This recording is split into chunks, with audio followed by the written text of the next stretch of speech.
Alright, so we have mouse control against Esports Club Visualize. We have in the bottom left the yellow Protoss, he's top shooter, with his teammates in the bottom right the blue Zerg, he's Rikis.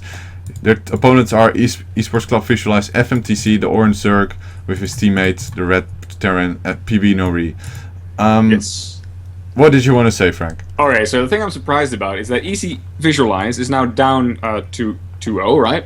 And like I said before, they need to figure out the player roster beforehand, so they cannot decide on the spot which players to send out. But it has been a dangerous choice, I think, not to use Shaq so far. Yeah, it has actually been. Maybe they labeled Shaq as their Game 4 player. Yeah, I think we can actually look that up later on. But I think Shaq was mentioned in that lineup. I'm not sure. I might have seen the email come by. But yeah, of course, if PB Nori and FMTC do not manage to win this 2v2, then Shaq will not even get a chance to play in this matchup because his team will have lost 3-0. So this is definitely a very tense game for Team EC Visualize. I imagine that they're watching now and hoping that their two team members can beat off Rick Quiz and Top Shooter. There's some interesting stuff going on. First of all, the Zerg in the bottom right is going gas before pool, which is very aggressive. FMTC went for a 9 pull into gas, and there's a proxy barracks from PB Nori all the way at the bottom, which actually gets scouted by the probe from Top Shooter. So things are not going as expected, and okay, he finally manages to get on top of this SCV, but the SCV does manage to finish building before it gets killed. So there can be a Reaper. There should be a Reaper, because that's the thing that PB Nori is kind of going for, but I think... Come on with the Reaper! Okay, there's a Nori, of course, living up to his name. Proxy Barracks, no rematch. Oh, and the second proxy barracks actually being built near the watchtower. PB Nori living up to his name! Very ballsy strat here, as well as the Zerglings now being added on here for FMTC, and it looks like this game might actually get decided very early on, but fortunately for Rikis, his early pull allows him to get in a quick spine crawler, but Top Shooter has decided to build his gateway all the way at the ramp. This allows him to block off in some way, but his cybernetic score is on the other side. Oh, but Lings are in the mineral line of Rickwiz right now. Yeah, Wicker is now stacking his drones, trying to defend to his best ability. Reaper from PB Nori is now going to go and add on a lot of damage as well, but the problem here is the spine crawler. As long as Rikis can actually defend the spine crawler, he'll be in good shape. But this is tough because right now Rickwiz has to defend. Oh, there's a queen, but it gets surrounded immediately. The queen! Oh, the queen does get focused down, but it costs FMC quite a few Zerglings. And yeah, his Zergling count is now actually inferior to that of Rikis, who is currently, if you look at the income ahead, with more harvests. Because Rickwiz is basically, is holding off the attack of 2 players, while his teammate Top Shooter can basically do whatever he wants. Sorry. Yeah, and the spine crawler is in a good position, being able to defend against the poking of these Reapers. Zergling speed is also on the way for both of the Zerg players, so this game is going to go into overdrive even more heavily quite soon. Alright, PB Nori attacking the other player. Oh, another Zealot gets sniped. This is looking like a tough call. Top Shooter is now in a very tough spot. Yeah, he is in a tough spot. There's only one Stalker. There's no energy for Photon Overcharge yet. FMTC is going to make his way into the mineral and going to go kill these probes wherever possible. Nice round with the probes on the Zerglings. Defensive Zerglings from Rikis do come in though. Ooh, save the day. Very good. Wow, this is some great teamwork we're seeing from Team Mouse Control. Yeah, they're definitely doing a good job, and actually might be able to get some sort of sandwich on these Reapers, now forced up into the high ground. But there's now a Mothership Core with almost enough energy for Photon Overcharge. It gets a kill on its own, killing off one of the Reapers, but these Reapers, oh, they almost get surrounded, but still, Reapers and Zerglings, as you can see, the Zerglings are quite a bit faster. Oh, is he gonna kill them off? No, the Reapers do, well, actually one gets killed regardless, but this aggression has definitely been held off, and Mouse Control is looking in good shape. Yeah, definitely. I mean, seeing as how EC Visualize made a lot of sacrifices to be able to push this early in terms of economy, and their pushes have been held off. Look at the amount of Zerglings from Rickwiz as well. Yeah, so he definitely has map control and could decide to go for some counter aggression if he wanted to. Yeah, their Team Mouse Control is now slightly ahead in terms of overall supply. The main problem here for PB Nori is look at his units. He has 1 Reaper, 1 Marine, and a bunch of Marines. That's basically it. He has no significant tech to speak of except his factory, which just finished. Wait. He has a wall off. Yeah, he has a wall off. The Zerglings from behind the wall. Yeah, that's really good. But if a Baneling Nest gets added, then that wall off is not going to do a whole lot, and that's exactly the case. There's a Baneling Nest in the main of Requees. FMTC has a decent Zergling count, and he's adding on Banelings of his own. Wait. PB Nori is getting an armory and an engineering bay. He's going for the late game, man. I'm not sure what his plan here is. All right, Hellion now coming out of the factory. Both barracks that got built in the middle of the map have now found their way home to the main base of PB Nori. Yeah, they found their way once again. He takes care of his proxy barracks, man. I'm not sure what FMTC did there. Loses a Baneling to a single Zergling. Cleans up the proxy panel from Top Shooter, who is currently on 3 gates and building up Twilight Council, so he looks to be going for a Blink focused build. And I think we have a decent timing here for Requees, along with the Banelings and the Blink Stalkers. If possible, they can do a lot of damage. Yep, definitely. A Reaper from PB Nori, who is actually Shaq's coach and brother, by the way, made it into Top Shooter's base and has once again scouted everything that's going on. Top Shooter's actually getting confused, or not confused, but turning back to deal with this this Reaper here, or warping in a Stalker that will deal with it back home. I'm not sure what PB Nori built. He built an armory so he could transform Hellions into Hellbats. Now he's getting +1 attack for his vehicle weapons, but that's not something I would be focusing on if I was him. I think siege tanks would do him a whole lot better, and we're about to see why. Actually, Blink is still a bit off, so it's going to take a bit longer than that. But still, there are Banelings on the map, so it looks both players are ready to take the initiative. Whereas if the Banelings knock down the Terran wall, well then. No, it's going to focus on the Zerg player first because he's by far the bigger threat. PB Nori decides to move out, but his force, I don't think it's going to pose much. Actually, Hellbats are really good. I forgot that. Nice force field here. Hellbats are good. Oh, but they're getting focused by the Stalkers. No, none of them die. Banelings posturing in the middle of this, in between the 2 bases. A force field going down, locking FMTC inside of his base. Yeah, that's a great way to snipe the natural base here of FMTC. And yeah, this is just a dominant position for Team Mouse Control. Like, they have control of both players' naturals, so they are forced onto 1 base economy. Whereas, look at this! Those zealots from Top Shooter were forced to stand at the bottom of the ramp to keep the units out, but they were being targeted by the spine crawlers. Yeah. Poor zealots. Man, the question is really when is either player going to actually engage, because going up the ramp against a whole bunch of Banelings isn't the smartest move. A bunch of Lings actually managed to sneak out, and they will be able to get info. Hopefully some info. Well, this round is denied, so they will be able to see that Requees has a natural. And this is exactly why Top Shooter and Requees don't have a lot of hurry in order to actually go up there. Okay, looks like Top Shooter is going to be abusing the Blink somewhat.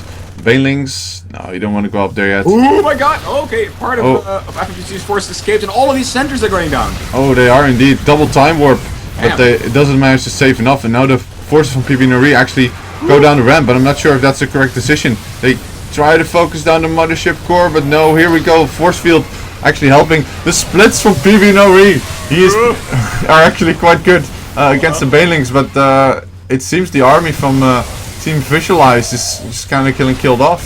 It's actually quite close, so... Oh, here come the rest of the Lings. The supply is very close. Oh my god, and moving these spine crawlers down here is actually a really good move defensively. We have a medevac now for PB Nori, so... Well, as long as it doesn't get sniped... Okay, it gets sniped. And now there's... PB Nori's still in a lot of trouble. Only 1 Marine and 1 Hellbat to defend. But Top Shooter doesn't know that. He pulls back. Yeah, he doesn't... We have... wait, Top Shooter just was like, what?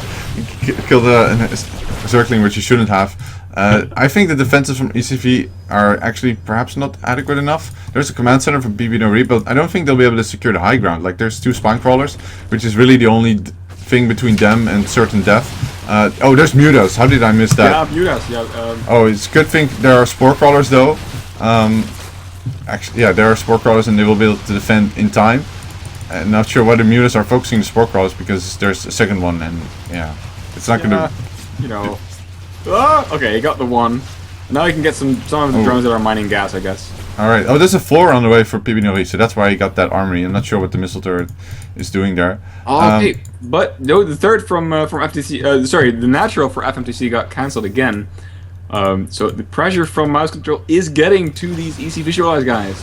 Yeah, they're really getting to it, trying to focus down. Trying to snipe the Spore Crawler so his Mutas can come in later. Where are the forces of PB He really needs to help his teammate, because if FFTC dies, it's game over for mouse control. The Zergling's going in, but the Blink Stalkers top shooter, they are not dying. Zealot's in the main, taking on all of these drones.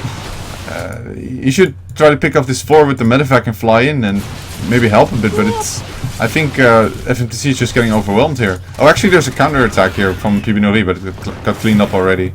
Yeah, well, did a lot of damage in top shooter's base, but still, I think in the end, let's look at the. I'm gonna look at the army tab once again. Yeah. So currently, Team Mouse Control is definitely way ahead in supply, and especially Rickwiz's army is very daunting, and neither PB and especially not FMTC have something to counter that, because FMTC is currently in the process of losing his entire base. Yeah, it seems like the skills are definitely tipping in favor of mouse control in this matchup. And the Mutas from Requis are making their way in. They snipe. Yeah, there is a Porto, so they cannot go in all that easily. And PB has decided to secure his natural, but his teammate has taken so much damage. I'm not really sure if they can even come back. And I think Requis is gearing up with all these banelings. They're gearing up for one final assault. Alright, yeah, this well, with two players, basically 2 players left, because FMTC is can basically count him out for now. He's not mining, cannot contribute anything to his teammate. So PB even though he is now on 2 bases and heavily saturating that natural with mules, I don't think he can face up against 2 players. Although top shooter took some damage, he is currently happily mining from 2 bases. So it does look very bad for EC Visualize. And remember, they are down 2-0. So if they lose this one, and a blink into the main base takes out a tank as well. Ooh, this is match point and tournament point for EC Visualize. So PB is bringing everything he's got to fend off this dual player attack, dual player pressure. Yep, I really think time is coming here for mouse control to try to finish this, because they just looked in such a formidable position, trying to bait the army of PB in several positions, racing with Blink Stalkers on one other side, Mutas on the other. He's just going to get pulled apart on all fronts, and FMTC's base, there's not much left. No, that's basically been worked down, and FMTC is down and out for all accounts and purposes. And we're just basically waiting. Oh, PB is doing another drop, and we'll get a lot of new pro kills actually. Oh, but no pulls back because of the photon overcharge. Good moves from top shooter there. Yep, good moves here from him as well. Clicking on that Nexus and being able to defend a drop, yeah, was just one small move. The drop does continue though, and he picks off a nice pylon. And it really seems that Rikis isn't in any hurry to actually attack here. You know, they know they have to, oh, actually, PB is moving out, so this will probably force the fight. Will force the fight, but or not. I'm not sure if this in the end will be. Well, do you think PB feels he has no choice? Actually, he's pulling back, so maybe this was kind of a fake out, trying to pull his opponents away from their bases so he can continue his drops. And actually, yes, his medevac does get away from the Mutalisk, because it's now sneaking all the way at the bottom of the map. It is. There's not a lot of defense there from Rikis. Oh, there's an attack going on. Ooh, Muta's dying. So there's a lot of Marines. He's not giving up, dude. No, he's not. Looking at the upgrades, his Marines are actually 1-1 against 0-0 Zerglings and 0-0 Mutas. So if he does get a good fight, this could actually get quite interesting. There's also a gold base there. He could have tried to take that. Gold base. Let me see where is that. Oh, of course, in the back, yeah. There is a Zergling there from Rikwiz, of course, defending that gold base. So yeah, he'll have to deal with that first. So Rikis is slowly moving out. But but look at this Mutalisk flying into PB Nori's base. Great Mutalisk micro pulling back the one that was targeted by the missile turret. No Mutalisks have died, and all very, very valuable add-ons getting destroyed here. Yeah, that's definitely hurting the infrastructure of PB and this is really a big problem, because now he cannot move out. He's doing a nice drop of his own once again, but now the medevac gets sniped by the Blink Stalkers, and these Marines will get cleaned up eventually, trying to snipe off a couple probes, but it shouldn't make all that much difference. I think that was about it as far as PB Nori's aggressive options go, and his Marines on the Watchtower also get taken out by some Zerglings, right? Or some Zerglings, by a host of Zerglings. Zounds of Zerglings, a player of Heroes of Might and Magic 3 might say. PB Nuri is now left to just turtle. He has gotten the brilliant idea to actually take the gold base though. I mean, he's not out, man. That's really his only shot he has at going back in. He has a decent marine count, 56. If he were to, produce a bit more, get better upgrades, he's actually getting 2-2. So his army will actually be quite strong against the 1-0 of Top Shooter and 0-0 of, actually about to be 1-1 from Rikwi's. But yeah, he needs to, if he can take this, I like the pre-split. I'm not sure if anyone saw that, but his marines were actually pre-split in this natural. Nice. But playing the economic game against two other players seems a bit silly because they can take twice or maybe even 3 times as much bases as you can. They are free to do what they want, and you'll just have to be very, very economical with your units. But being attacked from all sides all the time with these mutas is very annoying and doesn't help with your efficiency economy-wise. Yeah, it seems Top Shooter has somewhat constructed a bit of an efficient army. I do like the upgrades here for PB Nuri, like 2-2 Marines, they're pretty good, and he's been producing them pretty steadily. He's up to 160 supply. If we look at his opponent, we see the Protoss is at 118 and then the Zerg is at 160. It seems though they are gearing up for a final assault though, but the pre-split from PB Nuri could actually do wonders. Yeah, okay, so this is a 290 army versus a 170 army. I'm curious. Oh, and there's actually even a hallucinated colossi in this army from Top Shooter. Oh, scan going down. PB Nuri being aware of this attack, and there we go, attack. Oh, I gotta zoom out for this. Oh my god. Oh, the Muta's actually taking a lot of damage from that floor. I like that, and the pickup micro. Oh, mass repair on the bunker.